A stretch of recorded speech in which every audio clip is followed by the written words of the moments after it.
मनीष गर्ग। खबर उज्जैन। अक्षय तृतीया के अवसर पर उज्जैन में आयोजित सामूहिक विवाह सम्मेलन में शामिल होने के लिए मुख्यमंत्री डॉक्टर मोहन यादव पहुंचे। दिन भर वे अलग अलग कार्यक्रमों में हिस्सा लेंगे। इससे पहले पतंजलि पीठ के योग गुरु स्वामी रामदेव सीएम से मुलाकात के लिए उनके निवास पर पहुंचे। प्रस्तावित कार्यक्रम के अनुसार डॉक्टर यादव सुबह प्रशासनिक संकुल भवन के सभाकक्ष में वीडियो कॉन्फ्रेंस के माध्यम से एक बैठक में भाग लेंगे। इसके बाद वे ग्राम दाऊदखेड़ी में आयोजित सामूहिक विवाह समारोह में शामिल होंगे। मुख्यमंत्री श्री चार भुजा परिसर, उज्जरखेड़ा चौराहा, बड़नगर रोड, मोहनपुरा, कार्तिक मेला ग्राउंड और मोदी खेल परिसर, नागदा में आयोजित सामूहिक विवाह कार्यक्रमों में भी शिरकत करेंगे। मुख्यमंत्री डॉक्टर मोहन यादव 30 अप्रैल को किसानों को बड़ी सौगात देने जा रहे हैं। मुख्यमंत्री किसान कल्याण योजना के तहत किसानों को वर्ष में कुल राशि ₹6,003 समान किस्तों में प्रदान की जाती है। हितग्राही किसानों को योजनांतर्गत वर्ष 2025-26 की प्रथम किस्त का वितरण मुख्यमंत्री डॉक्टर मोहन यादव द्वारा 30 अप्रैल-2025 को उम्रबंद धार से किया जाएगा। मुख्यमंत्री 85 लाख से अधिक किसानों को 1702 करोड़ रुपए की राशि का वितरण करेंगे। इसके अलावा सीएम मोहन संबल योजना के तहत 27,523 श्रमिकों को 600 करोड़ की राशि देंगे। चिंतामन गणेश महाराज की। मैं समझता हूं कि समय की कमी है। आज बहुत सारे कार्यक्रम में भी जाना है और हम यहाँ 1.5 घंटे से भी ज्यादा विलंब से इस कार्यक्रम में आए। तो एक तो स्वागत सत्कार के लिए हमने सबको आपको पुष्प अर्चित किए। जोरदार ताली बजा करके अपने इस पूरे आयोजन का आनंद लें। मंच पर विराजमान हमारे माननीय विधायक अनिल जैन कालूहड़ा जी, जिला पंचायत के उपाध्यक्ष जी, जनपद के अध्यक्ष जी, यहाँ जिला पंचायत के सदस्य माननीय शोभाराम जी, माननीय दीपक चौधरी जी, मंडल के अध्यक्ष सिंदल जी। इस अवसर पर यहाँ की सरपंच हमारी बहन उदय सिंह दरबार जी, मंडल अध्यक्ष वीरेंद्र जी। इस अवसर पर सभी जिले के पदाधिकारीगण, हमारे सारे वरिष्ठ नेतागण, मेरी अपनी ओर से आप सबको शुभकामना, बधाई। बाबा महाकाल की नगरी में वैसे तो यहाँ अपने लिए त्योहार और पर्व का आनंद इतना ज्यादा है कि हर दिन आनंद में है। 12 महीने 24 त्योहार, लेकिन हमारे लिए आज विवाह का प्रसंग है और विवाह के प्रसंग के अवसर पर अलग अलग जोड़ों से मिलकर आनंद आ रहा है। कोई पमासा, कोई देवास, कोई झाबुआ, कोई उज्जैन के आसपास का। एक बार सभी के लिए मंगल कामना के लिए जोरदार ताली बजा करके अभिनंदन करें। हमारी सरकार के बनने के बाद लगातार हमने सभी प्रकार के कामों का बढ़ावा दिया है और ये दाऊदखेड़ी तो ऐसा लग रहा है, दाऊदखेड़ी, चांगमुख, सिकंदरी, गोठड़ा, सावरा खेड़ी, जीवन खेड़ी, ये तो ऐसा लगता था पहले जैसे कोई अपराध हो गया या रहने वालों का। हमारे लिए आज बदलते दौर में ये स्वर्ग बन गया। जोरदार अभिनंदन करें, ऐसा लग ही नहीं रहा है। जहां से घुसो वहां से सड़क।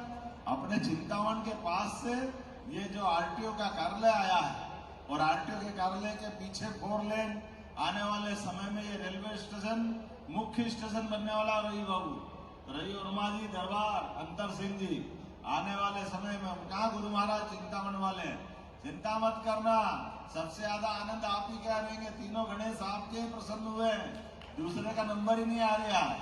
चिंतामन, इच्छामन और सिद्धि विनायक परमात्मा की दया से आज के इस अवसर पर एक बार फिर जब मैं अपने सामूहिक विवाह को देखता हूं तो इनकी परिवार की परिस्थिति के आधार पर समाज के साथ खड़े होकर के आप सबसे भी निवेदन करता हूं कि हमारे जीवन में अगर आपने 2 पैसे भी कमाए हो तो फालतू मत खर्च करो। अपने बच्चों का सामूहिक विवाह में विवाह करने का एक तरह से ये सामाजिक सुधार का बड़ा कदम भी है। अपने पैसे का सही सदुपयोग बच्चों को पढ़ाने लिखाने में भी, और कम पढ़े तो उसके लिए भी सरकार तैयार है। लेकिन मौत मैयत और शादी ब्याह के नाम पर अनावश्यक कर्जा करना, गरीब आदमी को आपके पैसे वाले तो कर लेते हैं लेकिन गरीब आदमी को होड़ा-होड़ी में फालतू जमीन बेचना पड़ती है, कर्जा करना पड़ता है। इसके बजाय इससे बचने की जरूरत है। लेकिन जब मैं आपसे बात कर रहा हूं तो मुझे इस बात का आनंद है कि यहाँ लगभग 40 जोड़े विवाह में जुड़ रहे हैं और 70 जोड़े, बाप रे, मैं 30 कम कर रहा था। और इस अवसर पर यहाँ के बाद दाऊद खेड़ी, नागदा, कार्तिक मेला, नरेंद्र मोदी खेल प्रसाल, अलग अलग स्थान पर जा रहा हूँ। प्रत्येक बच्चे बच्ची के लिए 49,000 की राशि आपको चेक के माध्यम से मिल रही है और 6,000 रुपया आपके लिए इन व्यवस्थाओं के लिए, अर्थात 55,000 रुपया प्रति जोड़ा। लेकिन आज इस अवसर पर राशि का सवाल नहीं है। हमारे जिनके परिवार में बेटी अब बहू बन के पहुंच रही है, उनके परिवार में लक्ष्मी आ रही है, ऐसे सभी माँ बाप से निवेदन करता हूँ, माँ के लिए नई बेटी आ रही है और बाकी परिवार के लिए भी हमारे आने वाले मेहमान इस घर की समृद्धि के लिए सक्षम बने और चतुर्भुज रूप में दूल्हे का आज के बाद जीवन चालू होगा। तो परमात्मा की दया से आपका दाम्पत्य जीवन भी सुखमय सफल बने, मेरी अपनी ओर से शुभकामना भी है। आज यहाँ से जाने के बाद धार में भी नर्मदा नदी के माध्यम से सिंचाई का एक बड़ा कार्यक्रम हम करने वाले हैं। इसके बाद में आज अक्षय तृतीया भी है और भगवान परशुराम जी की जयंती भी आज ही। जब अक्षय तृतीया याद आती है, परशुराम जी याद आते हैं, तो भगवान कृष्ण का 5,000 साल पुराना इतिहास भी याद आता है।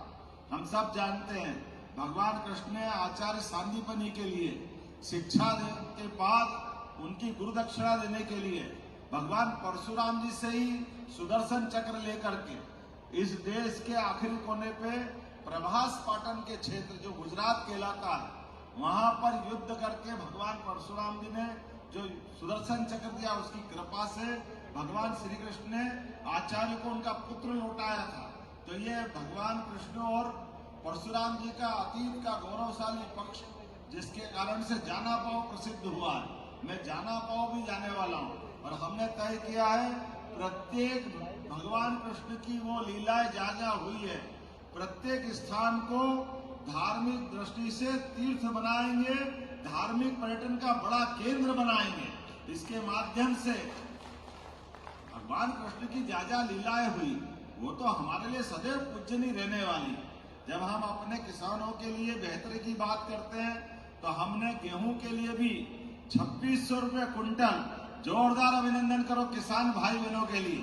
और अब आने वाले समय में किसानों को बजाय बिजली के ऊपर खर्चा करने के सबको सोलर पंप दे रहे हैं। सोलर पंप के माध्यम से वो अपनी बिजली खेत में जितनी भी जलाना चाहे वो तो फ्री होगी, लेकिन ज्यादा बिजली हुई तो सरकार उनसे खरीदेगी।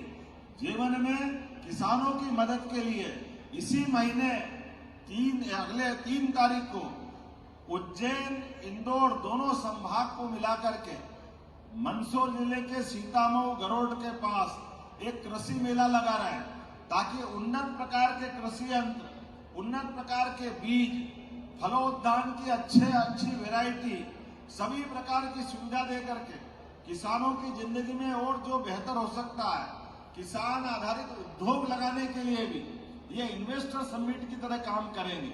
और केवल यहाँ मालवा में नहीं, मालवा के बाद महाकौशल में, रीवांचल में, चंबल में और सबसे बड़ा एग्रो विजन अक्टूबर में सीहोर में करेंगे। एक एक करके हर महीने इस प्रकार के आयोजन करके, जैसे उद्योग धंधों के माध्यम से सबके जीवन में बेहतरी हो, ऐसे कृषि आधारित उद्योग धंधों को बढ़ाने के लिए भी हमारी सरकार काम कर रही है। और उज्जैन की तरफ जब देखते हैं तो धार्मिक दृष्टि से उज्जैन दुनिया के अंदर आध्यात्मिक रूप से, सांस्कृतिक रूप से ये सबके लिए महत्वपूर्ण केंद्र बने। इसलिए भगवान महाकाल की नगरी में आने वाले समय में विकास के वो सारे काम कर रहे हैं।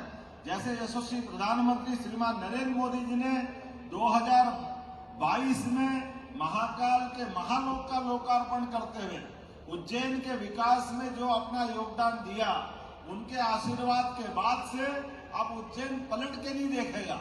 आप सबसे भी निवेदन है, अपने जीवन में अलग अलग प्रकार से जो जहां है अपनी खेती बाड़ी की जमीन आप बचा के रखना।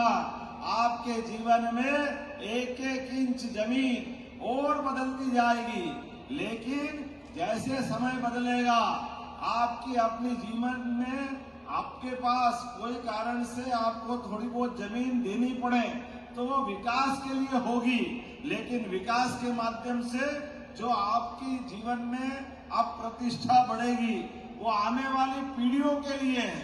हमने अपने जीवन में सब प्रकार से आनंद देखे, लेकिन अब भविष्य में हमारे अपने यहाँ के बच्चे प्रदेश भर के, केवल उज्जैन नहीं, क्या इंदौर, क्या बुंदेलखंड, क्या महाकौशल, विंध्य, चारों तरफ यशस्वी प्रधानमंत्री के नेतृत्व में विकास का नया परचम लहराएगा।